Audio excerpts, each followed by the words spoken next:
Hi friends, today we're going to do my less than 10-minute writing exercise that will improve your writing by expanding your vocabulary. I've selected 3 words for us to play around with our writing. We're going to use each one of these words in a sentence so we can better understand them by putting them into context.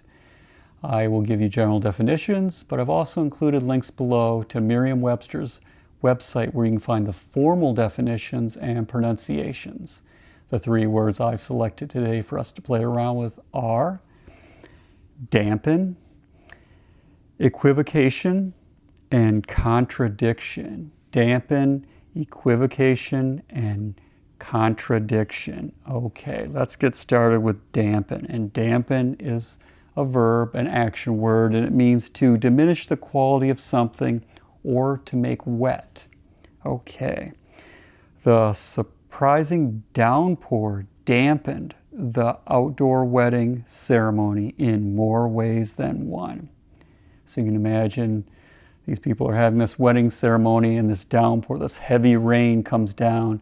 So it is dampening. It's basically diminishing the quality of the wedding because it's ruining their day. It's an outdoor wedding.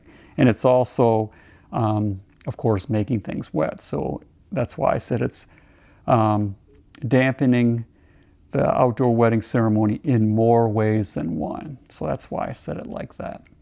Anyway, let's move on to equivocation. And equivocation is a noun, a word that represents a person, place, or a thing.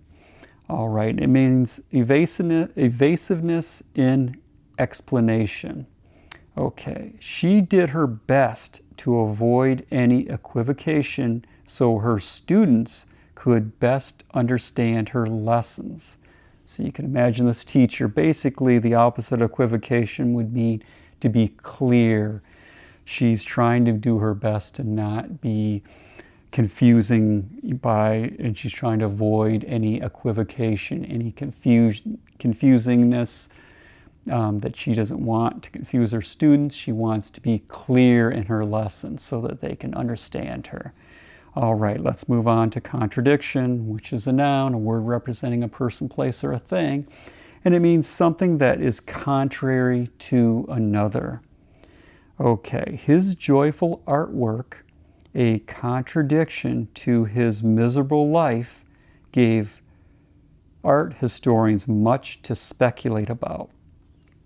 So you can imagine this artist whose work is very joyful. Maybe he's using lots of bright colors or whatever,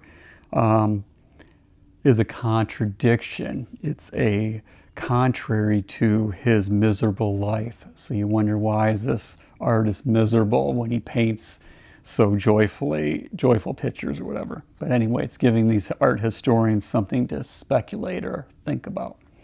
Okay, if you enjoyed these 3 wonderful words, dampen, equivocation, contradiction, play around with them, make them part of you so they're accessible to you when you write. If you enjoyed this writing exercise, please like and subscribe. Thank you for watching and happy writing.